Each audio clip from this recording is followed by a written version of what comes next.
Oi, gente, tudo bem com vocês? Eu sou Maísa Barbosa, esse é o canal Trama Literária e esse é o último de uma sequência de 6 vídeos sobre O Segundo Sexo de Simone de Beauvoir.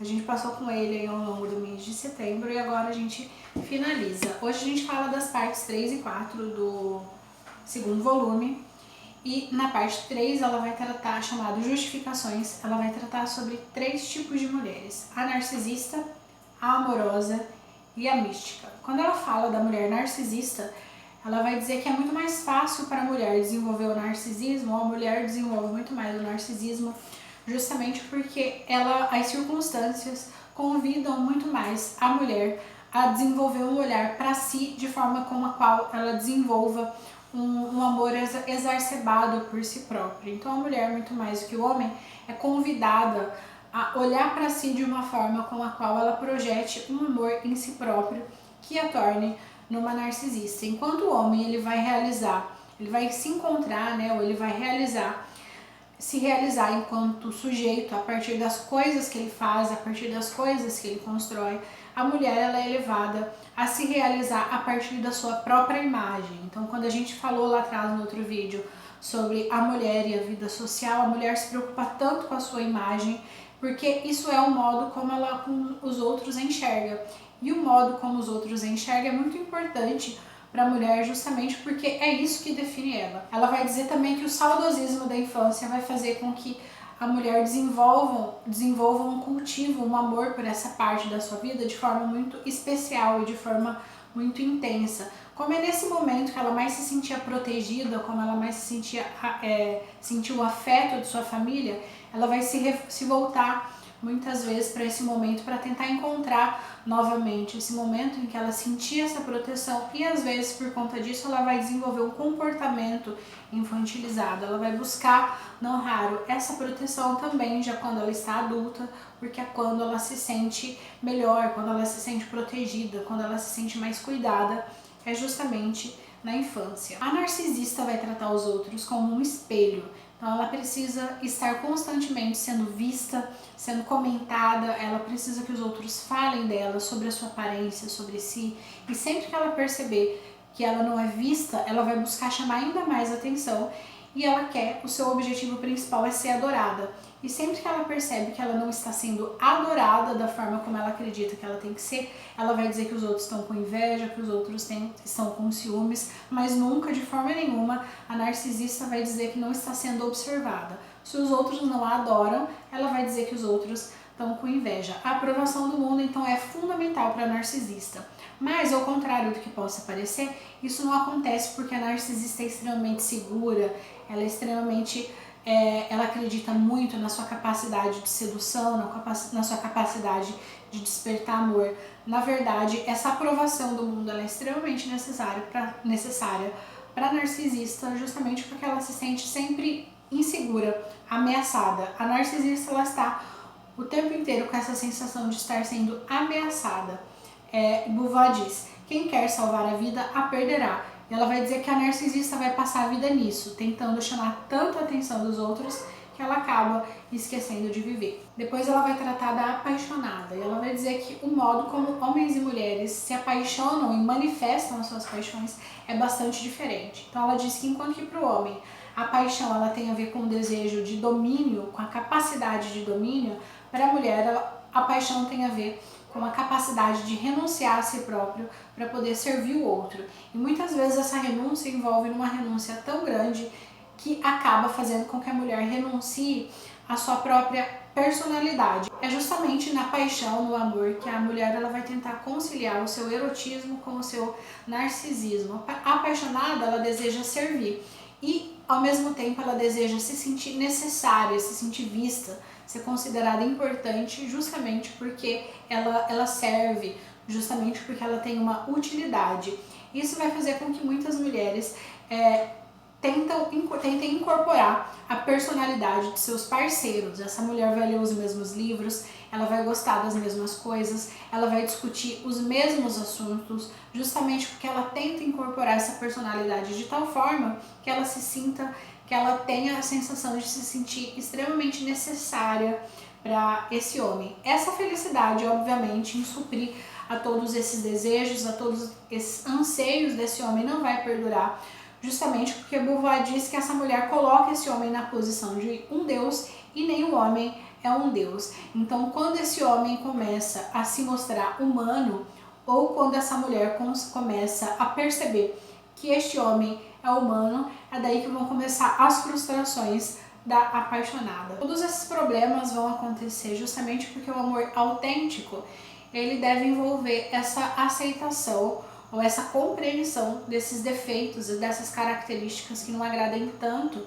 essa mulher. Mas como essa apaixonada coloca esse homem na situação ou na condição de um Deus, quando ela começa a perceber mais detalhadamente esses defeitos, ela vai se frustrar de tal forma que ela vai muitas vezes começar a espizinhar esse homem justamente para mostrar que ele não é quem ela esperava. Ela vai tratar esse homem como um impostor.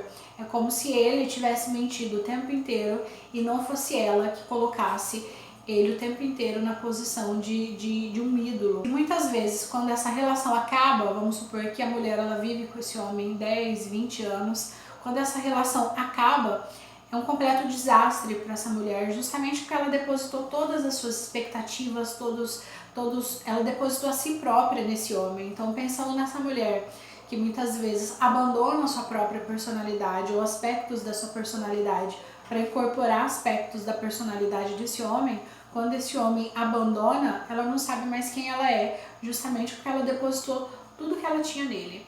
Beauvoir diz que um amor autêntico deveria basear-se no reconhecimento recíproco de duas liberdades.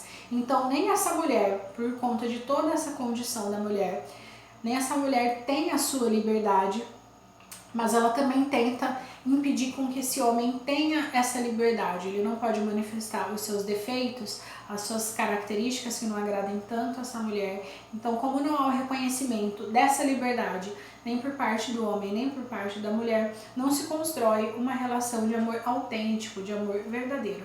Depois, ela vai falar da mística. A mística é essa mulher que depositou muitas expectativas nesse homem e quando ela se frustra em qualquer momento de sua vida, ela vai de fato depositar as suas expectativas em Deus. Então a mulher mística é essa mulher que acredita que Deus é a sua verdadeira salvação. Então ela vai participar dessa vida religiosa, ela vai participar desse seu amor a Deus de uma forma tão intensa que ela vai abdicar da sua própria vida, das suas atividades, das coisas que ela gosta de fazer para se dedicar integralmente a esse Deus. Para a mística, esse amor humano e esse amor divino se confundem justamente porque ela já projetava naquele homem um amor divino, ela já colocava aquele homem na posição de um Deus. Então, muitas vezes, o seu amor a Deus ou a sua dedicação a Deus vai envolver realmente uma dedicação não só por meio das palavras, mas também por meio do seu corpo, seja por meio das penitências, seja por meio dos castigos, seja do modo como ela se dedica a esse Deus, vai envolver muitas vezes a entrega do seu próprio corpo. Tanto a mística quanto a amorosa buscam, como diz Beauvoir, uma única coisa, um olhar especialmente sobre si, uma atenção soberana. E aí, como diz Beauvoir, isso é a apoteose do seu narcisismo. Quando ela se dedica integralmente a Deus, quando ela dedica a sua vida a esse aspecto místico, ela se sente como se ela tivesse um Deus olhando diretamente para si. E quando ela se dedica a esse homem, integralmente a esse homem, ao ponto de perder a sua personalidade, é como se esse homem olhasse diretamente para ela e a enxergasse, e isso então é a realização do seu narcisismo. Essa entrega da mística a Deus vai acontecer de tal forma que envolve uma entrega muito mais do que somente por meio das palavras, mas também por meio do seu próprio corpo. Beauvoir vai citar vários exemplos de mulheres que envolviam essa sua religiosidade com o seu aspecto físico, mas ela cita um que ela diz que numa determinada aldeia as mulheres feriam ainda em 1949 a língua ao longo de um caminho, lambendo as pedras do solo, tudo isso em nome de Deus. O grande problema da mística é que essa sua relação ela não é real, né? Essa relação da mística com Deus, ela não é uma relação real. Ela não consegue, portanto, com isso, nenhum domínio sobre o mundo e também não consegue a sua liberdade. Então, O grau máximo da entrega da mulher em relação a essa divisão masculino e feminino é por meio da sua entrega a Deus, a esse máximo masculino. Mas isso não oferece para ela nenhum tipo de liberdade, nenhum tipo de libertação, justamente porque não oferece para ela uma condição que ela de fato constitua uma autenticidade, ou que ela constitua a si própria enquanto sujeito. Então ela continua aprisionada. Na quarta e última parte, ela vai falar sobre a libertação. E ela começa tratando da mulher independente. E ela vai falar que não existe nenhuma possibilidade da mulher conseguir libertação, da mulher conseguir independência, se não for acompanhado de uma independência, de uma autonomia financeira, de uma autonomia econômica, na qual ela não dependa de modo nenhum, de forma nenhuma, de homem. Então ela vai dizer que mesmo uma mulher casada, mesmo uma cortesã, não se libertam quando recebem permissão para votar, por exemplo, porque o fato de ela poder votar não oferece para ela nenhuma condição real de libertação, porque ela continua sendo sustentada pelo homem. Ela vai dizer que é só quando a mulher consegue trabalhar que essa barreira diminui. Essa barreira, obviamente, não acaba, mas essa barreira diminui a partir do momento que a mulher consegue autonomia financeira, porque é como se ela deixasse de ser um parasita, ela começasse a deixar de ser alguém que depende exclusivamente de outra pessoa para comer, para existir, para se realizar. Então é somente por meio da autonomia financeira que a mulher consegue se aproximar um pouquinho dessa condição do homem. Mas ao mesmo tempo, dentro de uma sociedade capitalista, todo o trabalhador é explorado. Então, se a mulher ela não está sendo explorada no espaço da casa, ela está sendo explorada no espaço do trabalho, no espaço público. Tirando que a mulher casada ela não recebe da sociedade nenhum tipo de apoio em relação ao seu trabalho. Mesmo quando ela está lá trabalhando, quando ela chega em casa, ela ainda é responsável pelo cuidado dos filhos, ela ainda é a principal responsável pelo cuidado doméstico. Então, ela acumula funções a partir do momento que ela começa a trabalhar. Isso é um fato importante, obviamente, mas quando ela começa a trabalhar também tem esse problema de que ela começa a acumular funções que antes ela não tinha. A mulher que trabalha ainda vai ter que enfrentar o processo de se dividir. Então, o homem que trabalha e é bem sucedido em seu trabalho, ele está cumprindo com o seu destino, ele está realizando uma coisa que é o que se espera dele. Agora, a mulher, quando ela trabalha, mesmo que ela seja uma mulher extremamente bem sucedida, de certa forma ela precisa negar a sua feminilidade. A partir do momento que essa mulher sai para o mercado de trabalho e consegue uma certa posição, é como se ela estivesse num lugar que não é dela, porque é um lugar de poder. Esse lugar de poder, ele é do homem. Então a mulher, a partir do momento que a mulher consegue chegar num certo lugar de poder, é como se ela estivesse negando quem ela é, e por isso, justamente, ela se divide. E esse equilíbrio, ele vai ser extremamente penoso para a mulher, porque se ela está indo muito bem aqui nesse seu lugar profissional, é como se ela estivesse deixando a sua feminilidade, a sua família, o cuidado com a sua família, o cuidado com a sua casa a desejar. Então ela está sempre tentando equilibrar esses seus dois lugares para poder se sentir um pouco mais completa.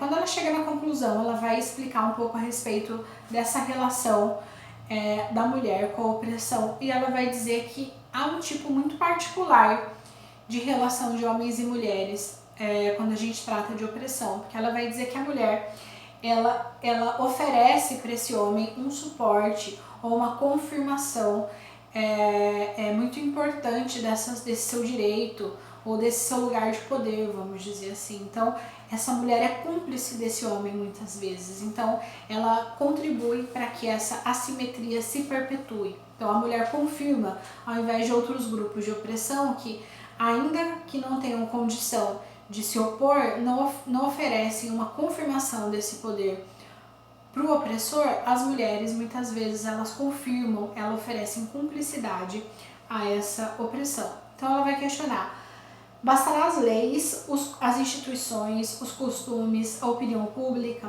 todo o contexto social para que mulheres e homens se tornem realmente semelhantes? Ela vai dizer que para que a situação da mulher se altere de fato, é preciso toda uma reconstrução desde a infância no modo como meninos e meninas são educados, no modo como meninos e meninas são conduzidos a existir socialmente. Então é só a partir do momento que desde a infância meninos e meninos sejam tratados como iguais, para que essa mulher cresça acreditando que ela é uma igual, que essa situação vai de fato se alterar. Ela finaliza a conclusão dizendo que homens e mulheres não são iguais, nunca vão ser iguais, vão ser sempre diferentes, mas que são as instituições que atribuem para homens e mulheres uma relação de opressão e que é só por meio da libertação e da libertação de todas as mulheres, não somente de algumas mulheres, que a gente vai poder construir uma relação autêntica e verdadeira entre homens e mulheres. Então, as relações entre homens e mulheres que a gente entende, que a gente percebe hoje, são relações forjadas, não são relações de jeito nenhum verdadeiras, e que a gente só entenderia, só perceberia essas relações verdadeiras se elas acontecessem num lugar, num momento em que essas relações de opressão não existissem. Bom, esse foi nosso último vídeo sobre o segundo sexo de Simone de Beauvoir. Foi aí uma sequência de 6 vídeos pra gente discutir a obra toda. Ficou muita coisa ainda sem abordar e que não dava tempo, porque é um livro enorme, mas eu tentei trazer as coisas que eu considerei mais relevante e foi muito gostoso reler depois de um certo tempo e estudar também sobre a obra dessa, que foi uma obra tão importante para o feminismo, para tudo que veio depois, e que mesmo que já tenha sido corrigida em alguns aspectos e já tem uma série de discussões que discordam de uma série de coisas que Simone de Beauvoir aponta no texto, mesmo assim é uma obra profundamente relevante para a gente entender toda a história do feminismo. Eu peço que você se inscreva, curta o vídeo, ative as notificações e, por favor, me ajude a divulgar o canal. Até mais!